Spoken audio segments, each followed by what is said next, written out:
सहनाववतु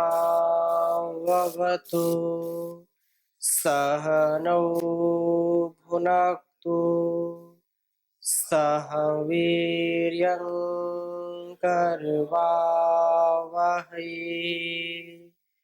तेजस्विनावधीतमस्तु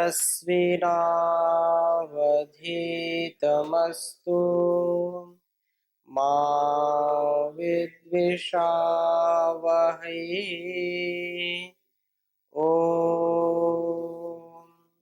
शांति शांति शांति।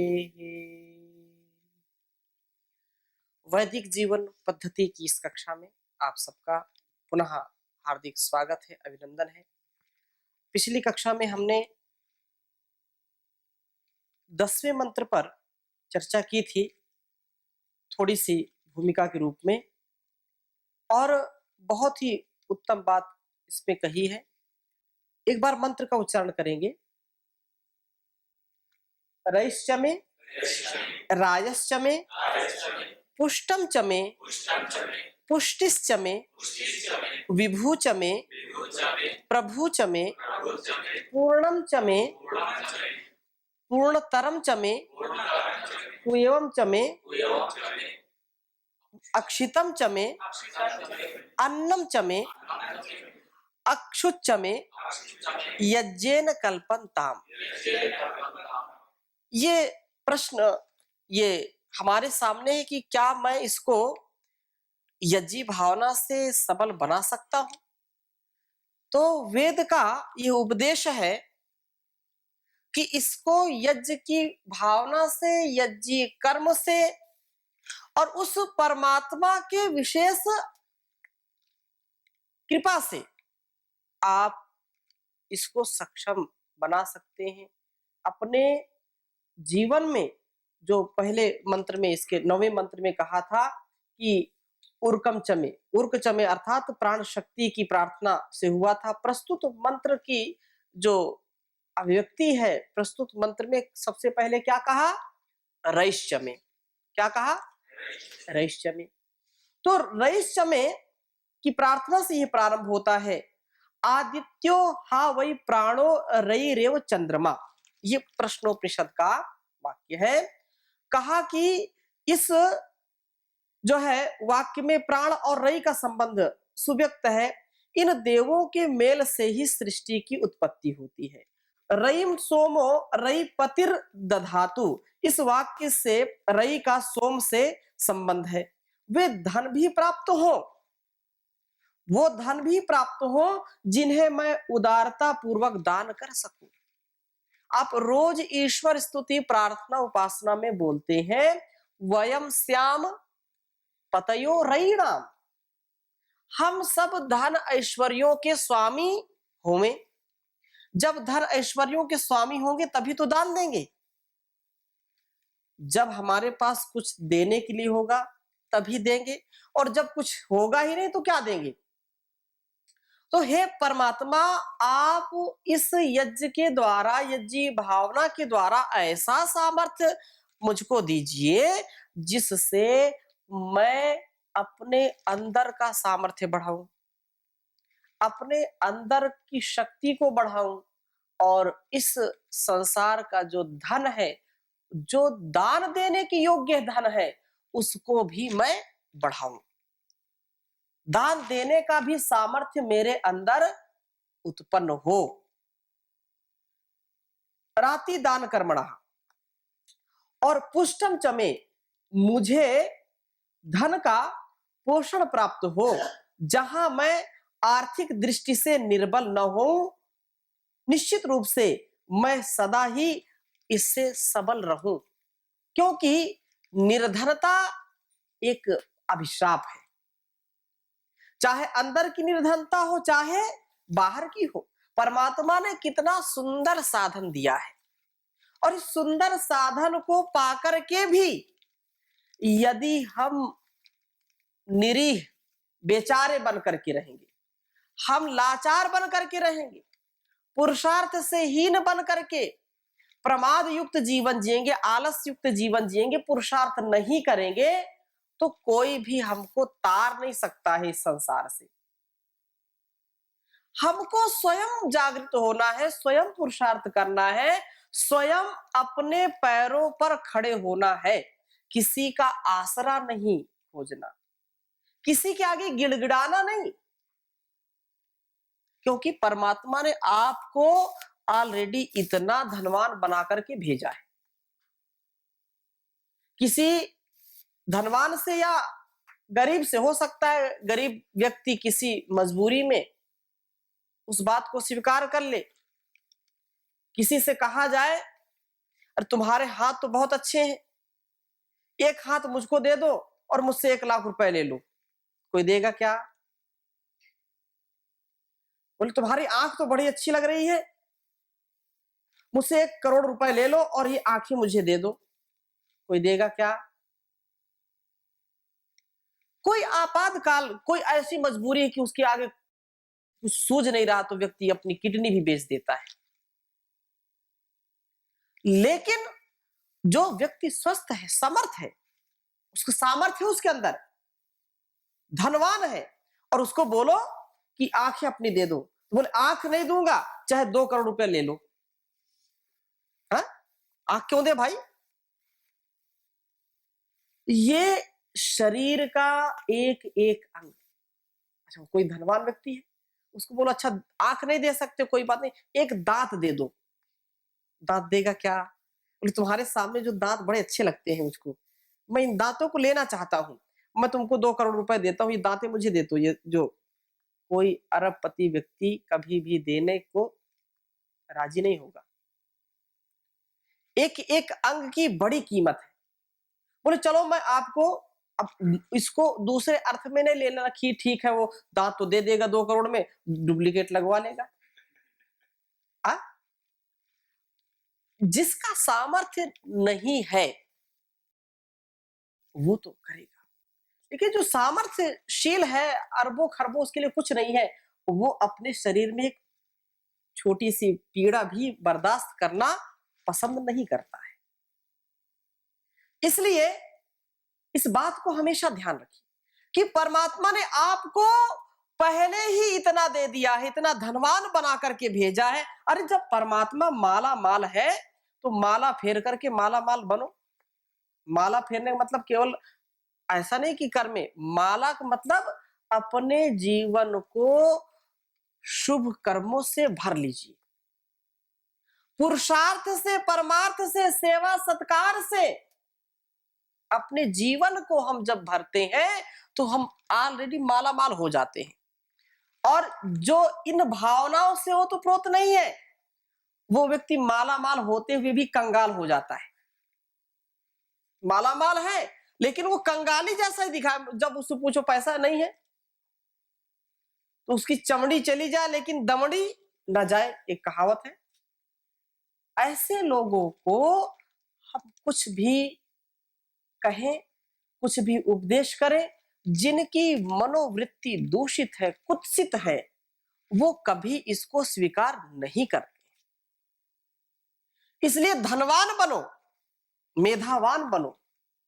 धन रई की बात कर रहे हैं यहां पर।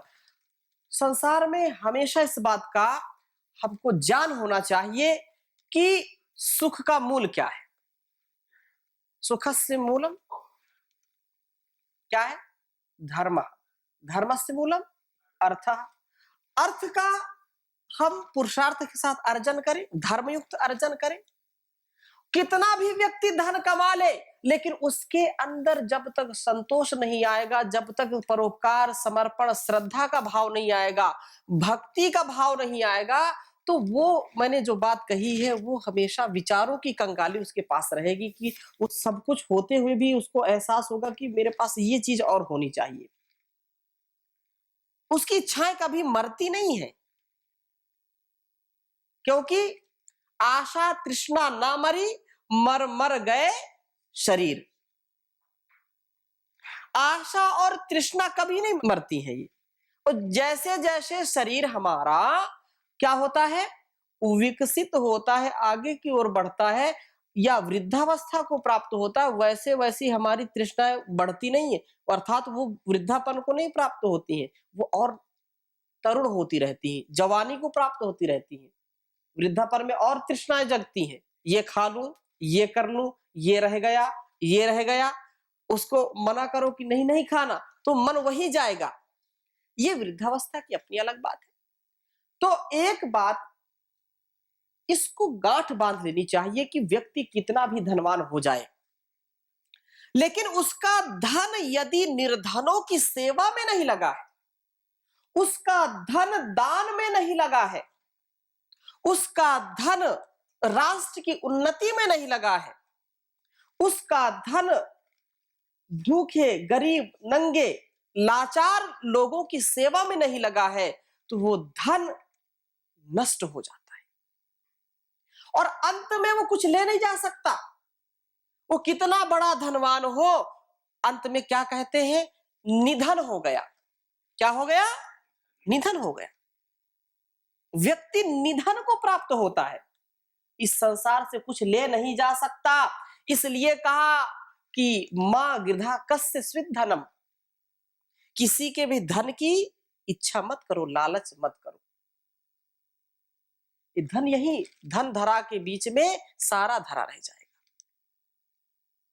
जिस दौलत पर तुझे है भरोसा, जाने कब तुझे दे जाए धोखा, ये तो लुट जाए सरेआम रे, ये तो लुट जाए सरेआम रे। प्राणी रट ले हरि का नाम रे, प्राणी रट ले प्रभु का नाम।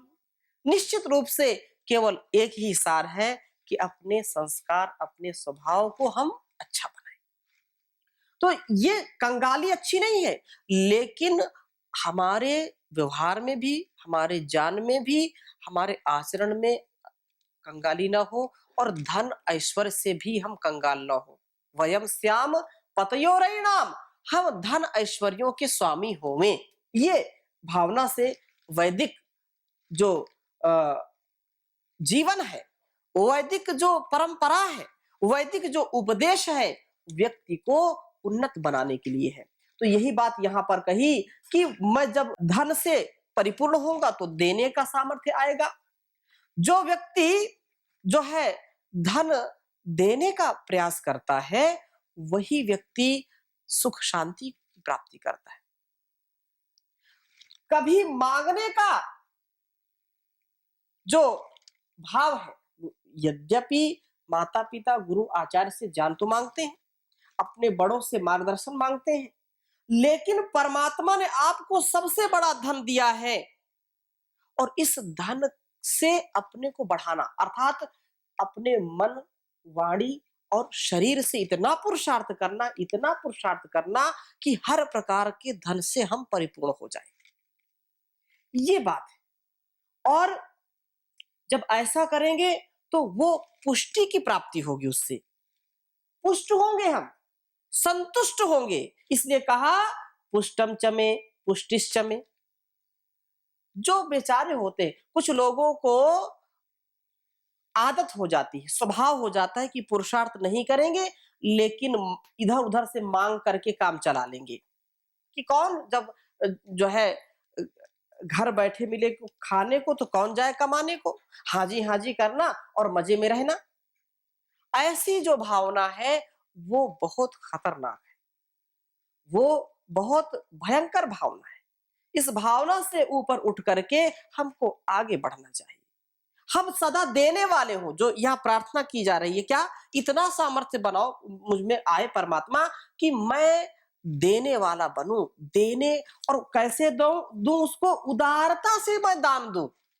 जो कहा कि रायश्च में मैं धन का स्वामी हूं, धन ऐश्वर्य आए और रायश्च में मैं उसको देने का भी सामर्थ्य, उदारता पूर्वक देने का सामर्थ्य अपने अंदर उत्पन्न करूं, विकसित करूं। हमारा हाथ जब हम देते हैं तो हाथ कैसा होता है? ऊपर होता है, और लेने वाला नीचे होता है। तो मैं सदा देने वाला बनूं, लेने वाला ना बनूं। सदा मैं देवता का महत्व रखूं, मेरे अंदर देवत्व आए, मैं लेवता ना बनूं। हाँ जी, दे दीजिए। किसी के आगे हाथ फैलाना मुझको ना पड़े।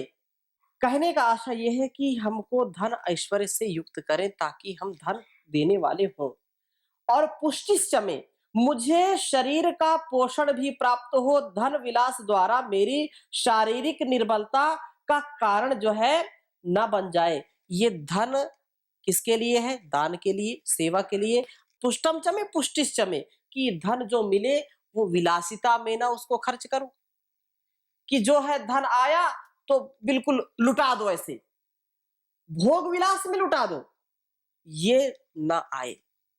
विलासिता में यदि जाएगा तो शरीर भी खराब होगा, मेरी जो पुष्टि है वो भी नष्ट होगी। इसलिए मुझे शरीर का पोषण भी प्राप्त हो, धन विलास में मेरी शारीरिक निर्बलता की प्राप्ति न हो, मेरा हृदय विशाल हो, और साथ ही प्रभु प्रभुच में मुझे जो है प्रभाव शक्ति भी प्राप्त हो, मैं प्रभुत्व करने में समर्थ हो पाऊं, मेरी प्रभुता हो, मैं जहां जाऊं मेरा मान हो, मेरा सम्मान हो, अपमान ना हो, सर्वथा सर्वोपरि मेरा स्थान हो।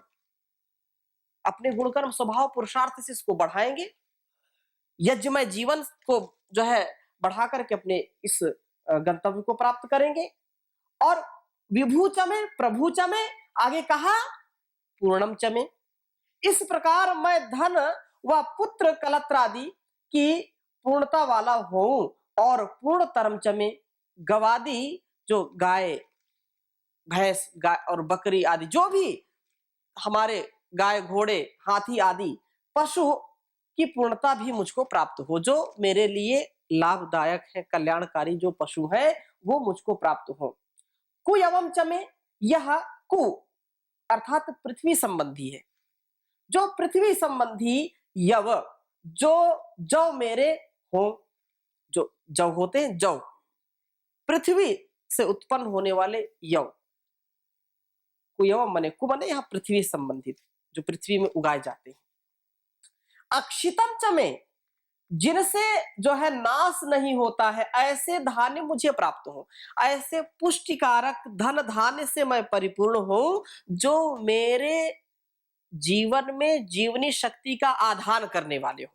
अब 2-4 दिन भोजन मत दीजिए, शरीर बिल्कुल शिथिल हो जाता है, चलने में भी चक्कर आते हैं, लेकिन थोड़ा सा भोजन उसको करा दो, थोड़े से अन्न खिला दो उसको, और फिर देखो पूरी जो है प्राण शक्ति प्रबल हो जाती है, शरीर बिल्कुल काम करने लगता है अच्छा, और आंखों में चमक आ जाती है।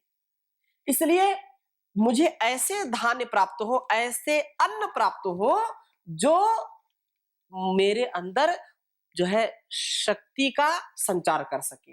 अन्नम चमे, मुझे सब आवश्यक अन्न प्राप्त हो, तथा अक्षुत चमे, मैं भूखा ना रह जाऊं। अक्षुत चमे, मैं भूखा प्यासा ना रहूं, मैं अन्न से तृप्ति का अनुभव करूं, क्योंकि अन्न की तृप्ति सारे तृप्तियों से ऊपर है। जो सारी तृप्तियां हैं, अच्छा तृप्ति जो अन्य तृप्तियां हैं, चाहे किसी किसी भी संदर्भ में भोग किसी भी वस्तु का करना है, तो उसके लिए शारीरिक सामर्थ्य चाहिए कि नहीं? और शारीरिक सामर्थ्य कैसे आएगा? अन्न से आएगा। तो अन्न है तो व्यक्ति शक्ति संपन्न है, और यदि शक्ति संपन्न है तो सारे भोगों को वो उत्पन्न भी करेगा और उनका सेवन भी करेगा। और जब अन्न का उत्पादन नहीं होगा, अन्न का सेवन नहीं होगा, तो व्यक्ति की प्रति उत्पन्न मति भी नहीं होगी, बुद्धि भी उसकी काम नहीं करेगी, उसका सामर्थ्य धीरे धीरे घट जाएगा। इसलिए यह जो विशेष बात कही है कि मैं भूखा ना रह जाऊं, मैं अन्न से तृप्ति का अनुभव करूं। वो अन्न क्या? जिसमें तृप्ति ना हो, आपको कह दिया जाए कि आपको जो है केवल फल ही फल खिलाए जाएंगे। आप 2-4 दिन खाएंगे, 5 दिन खाएंगे, 10 दिन खाएंगे, फिर आप बोलेंगे कुछ आनंद नहीं आ रहा है, कुछ भोजन चाहिए। जो चावल ज्यादा पसंद करते हैं, ओदनम, उनको 10 दिन ओदन न दीजिए, उनको लगता है कि शरीर कुछ कम हो गया मेरा। और इतना सा केवल चावल, वो 1 कटोरी चावल खा ले, 1 कटोरी सब्जी खा ले, उनको लगता है आज मैं तृप्त हो गया। इसका अनुभव करें, ये जो बात यहां से कही जा रही है, इसका परीक्षण करें। जो अन्न आपको, किसी को दाल अच्छी लगती है, किसी को सब्जी अच्छी लगती है, किसी को कुछ, किसी को कुछ, और उसको दीर्घ काल तक वो चीज ना दी जाए, तो उसको लगे कुछ खाने में आनंद नहीं आ रहा है। किसी को ज्यादा मिर्च पसंद है, चटनी पसंद है, और उसको चटनी जब तक मिलती नहीं, लगता खाने में कुछ आनंद नहीं आया। किसी को घृत बहुत पसंद है, जब तक उसको घी नहीं मिलेगा भोजन में, लगता है कि क्या रूखा सूखा खिला रहे हैं, घी होना चाहिए। अनेक प्रकार से इस संदर्भ में आप अनुभव कर सकते हैं, चर्चा कर सकते हैं, और वास्तव में ये सत्य है कि अन्न है तो टनाटन है, नहीं तो सनासन है। अन्न की जो ऊर्जा है, जो शक्ति है, वो अन्य किसी में नहीं है। जो व्यक्ति भोजन पसंद करता है, उसको कितना भी पौष्टिक आप चीजें देते रहो, घी पिलाते रहो, दूध पिलाते रहो, फल खिलाते रहो, जब तक भोजन नहीं करेगा उसको संतुष्टि नहीं होगी।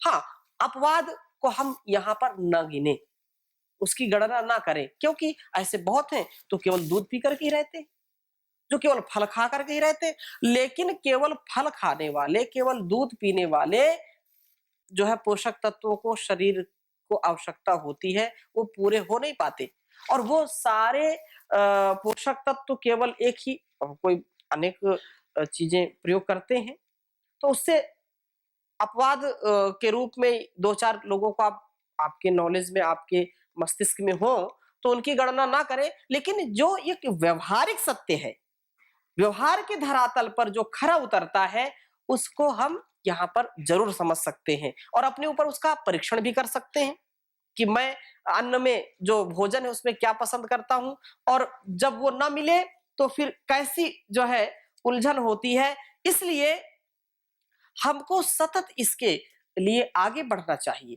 पुरुषार्थ करना चाहिए। जो भी यहाँ से वेद मंत्र हमको संकेत कर रहे हैं, हमको आदेश उपदेश दे रहे हैं, उसका जब जीवन में पालन करेंगे तभी उससे लाभ मिल पाएगा। कोई व्यक्ति कहे कि नहीं, मुझको तो लाभ नहीं मिल रहा, सफलता नहीं मिल रही, मैंने बहुत ध्यान किया, बहुत जो है प्रभु के गुण गाए हैं, बहुत धन के लिए भी बहुत कोशिश की है, लेकिन कोई पुष्टि की जो है स्थिति नहीं मिल पा रही है, तो उनको हमेशा, कोई साथ दे या ना दे, हमेशा आगे बढ़ने का पुरुषार्थ करना चाहिए। न हो साथ कोई, अकेले बढ़ो तुम, सफलता तुम्हारे चरण चूम लेगी। सदा जो जगाए बिना ही जगाए, सदा जो जगाए बिना ही जगाए, अंधेरा उसे देख करके भगा है।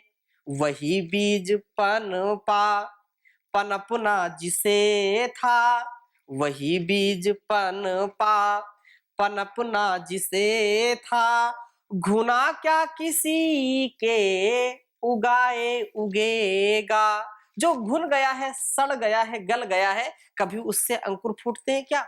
अरे जो अपनी विचारधारा को, अपने संस्कारों को भूल गया है, कुसंग से, वासनाओं से जिसने अपने आप को बिल्कुल नष्ट कर दिया है, उसके अंदर सात्विकता का आधार कैसे हो पाएगा?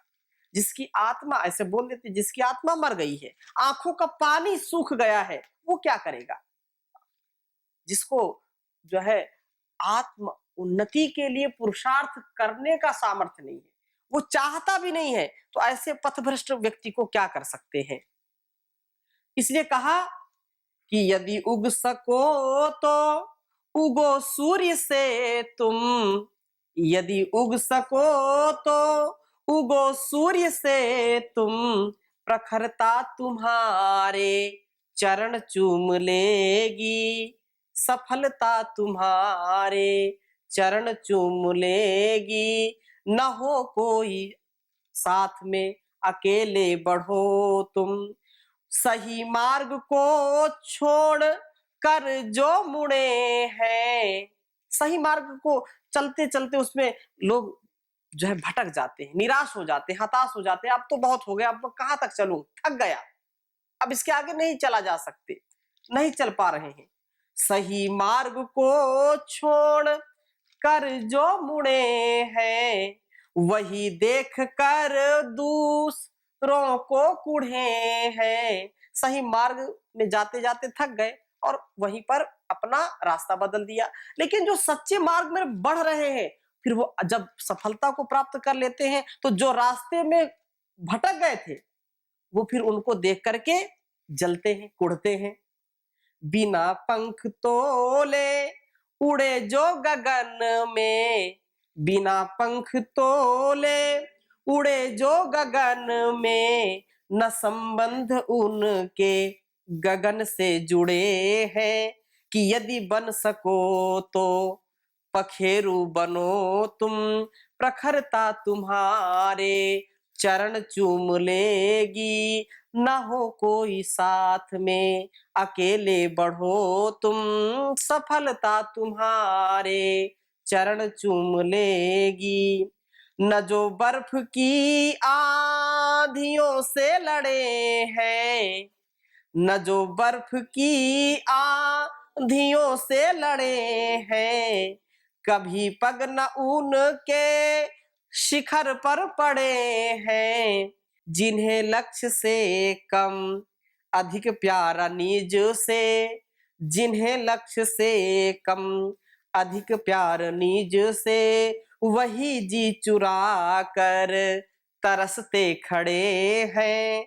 कि यदि जी सको तो जियो जूझ कर तुम, अमरता तुम्हारे चरण चूम लेगी, प्रखरता तुम्हारे चरण चूम लेगी। न हो साथ कोई, अकेले बढ़ो तुम, सफलता तुम्हारे चरण चूम लेगी। तो सफलता मिलेगी, व्यक्ति कभी भी असफल नहीं होता है। यदि वो सच्ची लगन से बढ़ता रहे, वेद के अनुकूल अपना आचरण करता रहे, तो निश्चित रूप से उसको अंधकार से जो है हटा करके वह परमात्मा प्रकाश में बिठा देता है। तो इन्हीं भावनाओं के साथ आज की कक्षा को यहीं पर विराम देते हैं। शेष चर्चा अगली कक्षा में करेंगे। ओम शांति शांति शांति।